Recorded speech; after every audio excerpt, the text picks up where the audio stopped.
Saya awalnya saya sebenarnya dilahirkan di GMK tapi dibesarkan GMNI. Oke, Ketua, sebelum lanjut soal itu lebih jauh. Dari penyelenggara di tingkat bawah ternyata Ketua sudah pernah ikuti. Aktivitas dan juga aktivis sebagai kaum pergerakan di dunia kampus juga ternyata sudah dilalui. Status S1, S2, S3, bahkan doktor sudah selesai. Pasca Bawaslu Provinsi mau kemana? Tegaskan, Ketua.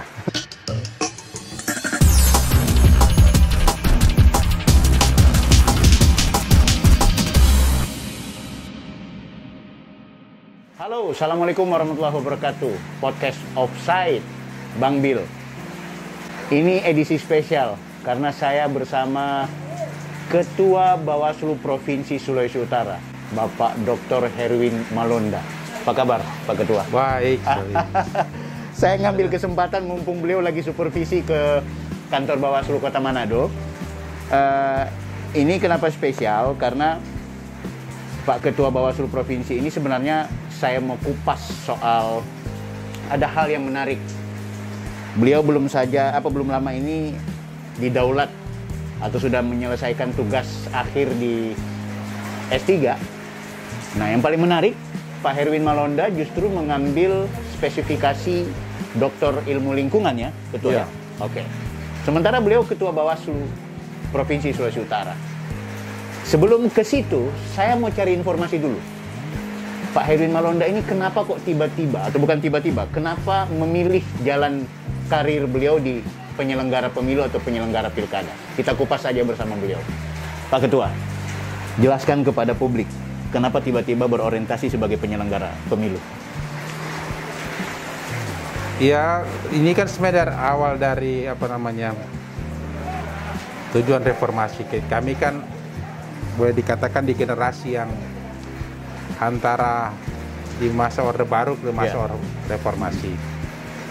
Walaupun sedikit juga kan kita terus serta untuk memperjuangkan itu. Keren. Nah, di mahasiswa memang kita aktif di kegiatan-kegiatan kemahasiswaan baik intra. Tahun berapa tuh kuliah S1-nya, Ketua? Saya S1 1991. Tahun 91. Memang 91. Masih di Orde Baru ya. 1991 selesai 96. Oke. Setelah selesai kan langsung aktif di ekstra. Oke. Salah satu. Boleh dibocorin ekstranya kok di mana nih? Saya awalnya saya sebenarnya dilahirkan di GMK tapi dibesarkan GMNI. Ngeri juga perjalanan. Tetapi akhirnya kan saya tetap aktif terakhir di GMNI. Nah, itu berangkat justru dengan aktivitas saya di organisasi ini di awal 1998 ketika ini kan dari sisi serikat buruh kan betul. sebuah introspeksi dan koreksi terhadap serikat pekerja pada saat itu yang monolitas kepada satu komponen saja, sehingga melahirkan serikat buruh. Dulu ada sebenarnya serikat buruh sejahtera, setahu saya ada juga sekarang. Kami dengan beberapa teman itu saya diajak oleh sebenarnya ada salah seorang aktivis mantan wakil ketua DPRD juga. Pak James Karida untuk membentuk SBSI di Sulawesi Utara. SBSI itu Serikat Buruh Indonesia. Serikat Buruh Sejahtera Indonesia. Sejahtera Indonesia. Wow. Kita membentuk itu dari berangkat situ sebenarnya ketika kami terbentukkan 1998 itu. Itu awalnya akhirnya DPP SBSI membentuk Election Monitoring Committee. Komite Pemantau Pemilu. Pemantau Pemilu. Kita tahu pemilu 99 kan pemilu pertama. Yes. Di awal reformasi dan banyak pemantau yang lahir pada saat itu. Cikal bakal ketua akhirnya berorientasi di kerja-kerja awalnya kan, tapi kami kan sebenarnya pengurus, saya mantan sekretaris DPC SBSI Manado pertama. Ya, kita membentuk IMC ini untuk pemantau pemilu. Nah, itu berangkat dari situ. Kemudian ketika di 2004 ada seleksi Panwas Kabupaten, saat itu saya masuk di Minasa, maka saya daftar dengan modal pernah jadi pemantau pemilu melalui SBSI. Jadi paling pertama sebagai penyelenggara pemilu itu di pengawas pemilu ya? Iya, saya 2003 diangkat untuk pemilu 2004. Baik pileg maupun pilpres di Kabupaten Minasa. Saat itu posisi sudah selesai kuliah, masih pasca sarjana atau gimana posisi waktu? Saya pada saat itu sudah menyelesaikan pasca sarjana saya. Boleh tahu bocoran S1 kemarin di mana? Saya S1 itu di pendidikan ekonomi. Pendidikan Manado. ekonomi. Oke. Kemudian S2 saya di manajemen pendidikan. Oke. Sudah nama Unima di Manado. Oke. Menjelang akhir studi setelah masih penelitian tesis saya, Ya. saya langsung mendaftar saat itu untuk Sebagai penyelenggara. sebagai pengawas pemilu. Wow. Dari pengawas pemilu Minahasa itu kemudian Setelah pengawas pemilu kan itu saya dulu masih ada struktur wakil ketua. oke. Kalau salah waktu itu ketua provinsi Pak Dr. Palilingan. Oke. Kalau di Kabupaten Mesa Pak Ledisia dosen Oke. Fakultas Hukum. Oke. Kemudian berlanjut 2005 ketika ada pemilihan gubernur, Ya. maka saya ketua Panwas untuk Kabupaten Minahasa. Ya.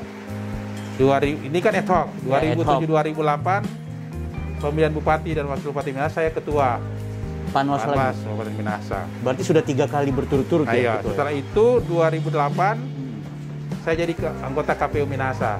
Oh, sempat pergi ke Ya, saya ke KPU, Komisi Pemilihan Umum. ke KPU Minahasa 2008 sampai 2012. Wow. Yaitu dari 2012 ketika Bawaslu Provinsi terbentuk Heeh. berdasarkan Undang-Undang 22 tahun 2007 Yes. ada Bawaslu Provinsi, maka saya daftar Bawaslu Provinsi. Oke. Ya, puji syukur alhamdulillah saya diterima, Terpilih. terpilih 3 orang kita dan dipercaya oleh Pak Joni Suaput itu dan Ya. Pak Samsuri Salmusa sebagai ketua. Untuk periode pertama Bawaslu Iya. Provinsi Sulawesi Utara, Herwin Malonda sudah masuk di Singgasana. Luar biasa. Iya. Dan ini periode kedua ya, ketua ya? Periode kedua. Ya. Oke, periode kedua. Nah, sekarang kenapa akhirnya di studi S3 ini ketua mengambil satu bidang studi yang fokusnya bicara lingkungan? Apa korelasinya dan relevansi sementara karir ketua ini memang sudah sejak awal sebagai penyelenggara pemilu? Saya kan sebenarnya prinsipnya ingin terus belajar. Oh gitu, oke. Pertama belajar dari kehidupan. Oke. Yang kedua dimanifestasikan dan belajar formil. Saya Oke. kan sebenarnya di saat penyelenggara pemilu Oke. sepanjang udah larangan dan Oke. tidak meninggal tugas, saya menyelesaikan S1 hukum saya Oke. Wow. di Fakultas Hukum ini UKIT. Jadi dari ekonomi kemudian kuliah lagi di S1 hukum. S1 hukum, baru S2 hukum S2 hukum lagi. ya, di salah satu perguruan tinggi swasta di luar Manado. Iya. Kemudian, nah ini kalau yang pertama kan studi saya terkait dengan tidak pidana pemilu. Ya. Yang kedua di magister saya terkait dengan kewenangan adjudikasi Bawaslu. Keren. Nah ini yang memang agak agak berbeda. Ya. Masih terkait dengan non elektoral yang berpalu Ya. pada elektoral. Ya. Sepanjang saya menjadi penyelenggara dari tahun 2003, Oke. itu ada semacam perenungan dalam diri saya bahwa sebenarnya pemilu ini kan tidak pernah terlepas dari kehidupan manusia secara keseluruhan. Oke. Kehidupan manusia secara keseluruhan itu bukan saja berarti adalah hubungan antara manusia dengan manusia, Oke. atau lebih khusus manusia dengan Tuhan, Oke. tapi manusia dengan lingkungan. Wow. Nah, apalagi lingkungan itu kan sebenarnya masa depan manusia itu. Ya. Keberhasilan Betul. kita mengelola lingkungan pada saat ini juga untuk anak cucu kita ke Iya. depan. Nah, dalam apa namanya introspeksi saya Iya. itu atau renungan bahwa sebenarnya kalau kita perhatikan Undang-Undang Dasar kita mulai di amandemen kedua Iya. dan sampai ada amandemen kedua sudah mengatur terkait dengan kedaulatan lingkungan. Iya. Pas kita tahu bersama dalam pasal 28 H ini Undang-Undang Dasar 45 dan pasal 33 ayat 4 Ya. itu mengatur tentang hak rakyat, hak masyarakat dan lingkungan Ya. dan berbicara tentang ekonomi berkelanjutan, Ya. sustainable Yes. development. Betul. Kalau terkait dengan pemilu sebenarnya sudah diatur bahwa apalagi diatur terkait dengan walaupun masih singkat terkait Ya. dengan penggunaan bahan daur ulang, menghindari penggunaan bahan plastik Yes. dan kalau bisa diolah dengan semaksimal Ya. mungkin. dan Artinya sebaik mungkin. kegiatan kepemiluan juga bukan berarti keluar dari konteks kehidupan lingkungan ya. Iya, gitu ya. iya, Apalagi menggunakan banyak perangkat-perangkat yang Iya. ternyata itu juga potensi untuk merusak lingkungan kalau kita Iya. tidak bijaksana. Salah Oke. satu kegiatan aktivitas manusia atau lagi demokrasi itu kan itu pemilu. Pemilu Yes. itu kan kalau di Undang-Undang 7 2017 22 bulan. Iya. masa waktu hampir 2 tahun. Ya. Hampir 2 tahun masa waktunya. Nah ini sebenarnya kita kan terlalu fokus ke situ. Ya. Ya memang pemilu itu berbicara tentang elektoralnya, Ya. berbicara tentang kedaulatan rakyatnya. Betul. Bagaimana rakyat itu benar-benar diberikan ruang untuk menggunakan hak pilih, Ya. untuk beraktivitas, berekspresi Ya. dalam pemilu tanpa dikengkang oleh hal-hal yang terkait dengan free and fair, tentang jujur dan adil. Jujur, adil. Tetapi juga berbicara tentang pemilu ini sebenarnya kita harus memperhatikan lingkungan itu. Ya. Nah, sebenarnya ketika saya mulai mengambil studi ini, saya berupaya sebenarnya memberikan warna bahwa kalau seandainya tidak diperhatikan lingkungan itu, maka apa yang akan terjadi? Nah, memang sih kita belum merasakan sekarang. Ya. Yang paling kita lihat adalah sampah bertumpuk semua, kan itu yang kita lihat. Itu setiap penyelenggaraan iya. pemilu kan ada tahapan-tahapan yang ternyata banyak sampah, banyak yang merusak lingkungan. Iya. Keberadaan baliho-baliho dan lain sebagainya. Nah, sebenarnya kan kalau mau lihat di penyelenggaraan pemilu, kalau pertama adalah tentang kesadaran lingkungan dan masyarakat. Iya, betul. Itu paling utama. Karena kalau kita perhatikan pengertian kesadaran itu bukan sekedar masyarakat pemilu, tapi peserta pemilu dan penyelenggara pemilu. Iya. Kalau penyelenggara pemilu terkait dengan kewenangan untuk membuat ketentuan teknis, Ya. baik peraturan maupun keputusan yang ada, Ya. peserta pemilu dalam setiap aktivitas kepemiluannya, kalau bisa mempergunakan isu kampanye sebagai salah satu strategi kampanye, Ya. baru masyarakat pemilih dia konsisten ini dan pemerintah. Ya. Nah, kajian saya sebenarnya yang saya lihat adalah bahwa ya ini kan di luar saya penyelenggara pemilu. Kalau saya lihat tidak konsisten penyelenggara pemilu menerapkan, sebenarnya ada beberapa pasal dalam peraturan, apalagi peraturan tentang kampanye, itu mewajibkan untuk penggunaan bahan daur ulang. Penggunaan bahan daur ulang dalam konteks apanya itu? Ya kan kalau bahan kampanye itu, alat peraga kampanye kan bahan daur ulang. Tapi selama ini apakah digunakan bahan ulang? Nggak pernah. Oh gitu. Kalau baliho-baliho yang besar-besar itu kategori? Bukan bahan daur ulang itu. Oh. Malah itu. Ini jadi catatan. Malah itu bahan plastik yang pertama sukar terurai. Ya. Kemudian yang kedua, kalau tidak diolah dengan baik, Ya. maka itu dia kan ada tulisan-tulisan. Ya. Ketika dengan matahari, disinari oleh matahari kan dia terkupas. Ya, betul. Kemudian tulisan itu kan dia jadi debu, abu. Bisa saja kita masih ada bahan kimia gitu. Polusi di situ, Bang. Selain polusi terhadap kesehatan lingkungan. Oke. Kalau saya lihat ini yang menarik, justru dengan laporan Bawaslu saya kaji bahwa kalau dihitung semua ukuran antara baliho dan spanduk berbahan plastik, itu 28% wilayah Kota Manado tertutupi dengan baliho berbahan plastik. Wilayah luasnya Kota Manado tertutupi oleh baliho-baliho dan spanduk sebanyak 28%. Karena memang itu kan data yang kita serahkan ke Manado kan dapatnya begitu. Yang kita tertibkan, yang kita tidak tertibkan, baliho ilegal, yang legal, itu betul-betul banyak sekali. Nah sebenarnya kan kalau di situ ke depan sih sebenarnya kalau saya lihat dia harus pengaturan. Ya. Pengaturan apakah itu mau didaur ulang atau justru kan ada kewajiban perusahaan membuat itu. Ya. Dia harus dikembalikan. Harus dikembalikan dalam Undang-Undang 18 tahun 2008 tentang pengelolaan sampah. Harus dikembalikan. Apakah ini dikembalikan? Atau dia mengarah kepada di tempat pembuangan sampah yang mata air di atas ini. Termasuk berapa lama jangka waktu baliho-baliho itu ditaruh di ruang publik? Karena kan dia memucat kadang-kadang gitu. Dia harus ada tanggung jawab siapa yang memasang semuanya. Betul. Itu kalau saya lihat. Kemudian yang kedua, kalau saya lihat begini kan terkait dengan kampanye itu, itu ada beberapa bentuk kampanye. Yang tadi pemasangan alat peraga kampanye, penyebaran bahan kampanye, yang kecenderungan menggunakan bahan plastik. Yang pertama, kedua alat peraga kampanye itu cenderung dipasang di pohon. Betul. Nah, di pohon itu ada dua yang kategori yang pertama dipaku di pohon. Kemudian menghalangi pohon. Betul.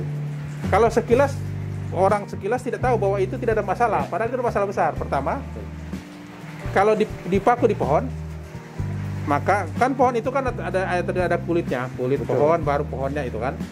Nah, kalau dia dipaku di pohon kan dia rusak kulitnya. Otomatis kalau rusak kulitnya, maka dia akan masuk penyakit apa semua, Betul. bisa rusak pohonnya. Betul.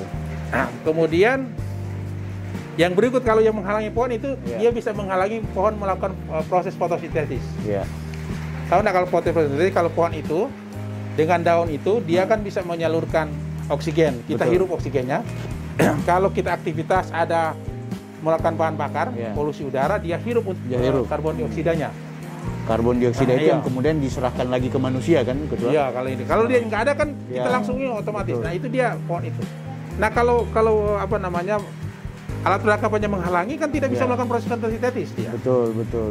Itu ya persoalan. Ini penting nih, penyelenggara pemilu dan juga peserta pemilu harus tahu dan peka soal bagaimana kemudian tidak menggunakan pohon sebagai alat untuk memasang alat peraga kampanye. Oke, Ketua, sebelum lanjut soal itu lebih jauh. Dari penyelenggara di tingkat bawah, ternyata Ketua sudah pernah ikuti aktivitas dan juga aktivis sebagai kaum pergerakan di dunia kampus juga ternyata sudah dilalui. Status S1, S2, S3, bahkan kuliahnya satu di titel yang satu, yang lainnya di titel yang berbeda. Doktor sudah selesai. Pasca Bawaslu Provinsi mau kemana? Tegaskan, Ketua. Ya paling nggak, kita kalau kita sudah tidak jadi penyelenggara pemilu, ya saya berupaya akan mengabdikan ilmu saya bagi bangsa ini, minimal dari sisi kepemiluannya. Saya kan saya kata di sisi pemiluan, bagaimana kita menyelenggarakan pemilu dari sisi elektoral dan non elektoral dalam menghadapi lingkungannya. Saya ditugaskan oleh, apakah itu terkait dengan pos doktoral, saya ditugaskan oleh promotor saya untuk melakukan penelitian tentang ekoefisiensi. Ekoefisiensi penyelenggaraan pemilu yang berbasis yang konsep saya kan model yang saya sudah terapkan ada, kemudian dibandingkan yang konvensional. Nah, mudah-mudahan itu setelah itu kita bisa saja berpengaruh pada undang-undang pemilu ke depan. Keren. Oh ya, saya mau klarifikasi, Ketua sempat masuk di 10 besar untuk Bawaslu RI ya kemarin ya? Ya, Tuhan belum berkehendak. Kenapa nggak lanjutkan dulu ke Bawaslu RI, Ketua, di momentum berikut? Belum tahu, saya belum tahu. Belum tahu. Tapi ada agenda ke sana pasca di provinsi? Belum tahu. Selesaikan dulu ini. Atau mungkin mau menjadi salah seorang pejabat atau kepala daerah mungkin? Semua Tuhan yang tentukan. Iya. Kita kan lagi ini. Jadi peserta jadi penyelenggara sudah ya. Saya pikir sekali-sekali atau mencoba untuk jadi pesertanya. Oke, Ketua. Karena waktu kita terbatas, saya meminta statement terakhir Ketua terkait apa yang menjadi pikiran Ketua di momentum Pilkada 2020. Ini kami butuh wejangan baik sebagai penyelenggara dan juga kepada seluruh masyarakat yang sebenarnya membutuhkan idealitas dari penyelenggaraan, khususnya di internal kita di Sulawesi Utara dan lebih spesial di Manado. Kita kan menyelenggarakan pemilihan gubernur wali kota berdasarkan regulasi. Harus diakui regulasi punya kelemahan. Kalau kita tafsirkan punya penafsiran yang berbeda. Kalau berdasarkan kepada memahami regulasi itu berdasarkan gramatikal tekstual, maka banyak kondisi-kondisi yang terjadi saat ini yang tidak bisa teratasi oleh regulasi. Walaupun juga terkait juga dengan pelaksana regulasi itu, apakah penyelenggara pemilu maupun pihak yang lain. Yang paling penting adalah etika moral untuk melaksanakan pemilihan ini. Bahwa pertama kan politik uang kan sebenarnya kita tahu sama itu melanggar. Kalau ada komitmen bersama kita tidak akan melaksanakan itu ya tanpa perlu ada penegakan kan sudah selesai itu. Baik penyelenggara pemilu, peserta pemilu, pemilih, supaya bisa diwujudkan terkait ini. Karena berbicara tentang pilkada berintegritas adalah kesiapan kita bersama. Termasuk ya, walaupun sih katanya di teori politik menghalalkan segala cara kan untuk meraih kemenangan. Yang paling penting menang kan. Tapi kan tujuan pemilihan, apakah pilkada maupun pemilu itu adalah memberikan edukasi pendidikan politik pada masyarakat. Nah, seorang pemimpin yang baik itu kan sebenarnya kan dia memberikan pendidikan yang baik kepada masyarakat, bahwa ketika dia meraih kemenangan berdasarkan cara-cara elegan, akan berkontribusi positif masyarakat memandang itu, bahwa ketika dia memerintah dengan baik, ketika terpilih, maka dilakukan cara-cara yang baik supaya masyarakat itu tercerahkan, masyarakat teredukasi pada saat itu. Ya ke depannya kita berdasarkan itu saja itu, bahwa ini Sambil ya penyelenggara pemilu nantinya, itu kan saya katakan dari fungsi pencegahannya. Iya. Kalau terhadap ini kita akan coba berusaha semaksimal mungkin dengan keterbatasan untuk melakukan penindakan. Iya. Dengan masyarakat membantu dalam pengawasan partisipatif, segala informasi yang di semua ini minimal dicegah, tapi kalau tidak menginformasikan kepada pengawas pemilu untuk diproses bagi para pihak yang melanggar aturan yang ada. Herwin Malonda, doktor, Ketua Bawaslu Provinsi Sulawesi Utara. Semoga jadi inspirasi dan motivasi buat kita semua. Salam awas, Assalamualaikum warahmatullahi wabarakatuh. Bye.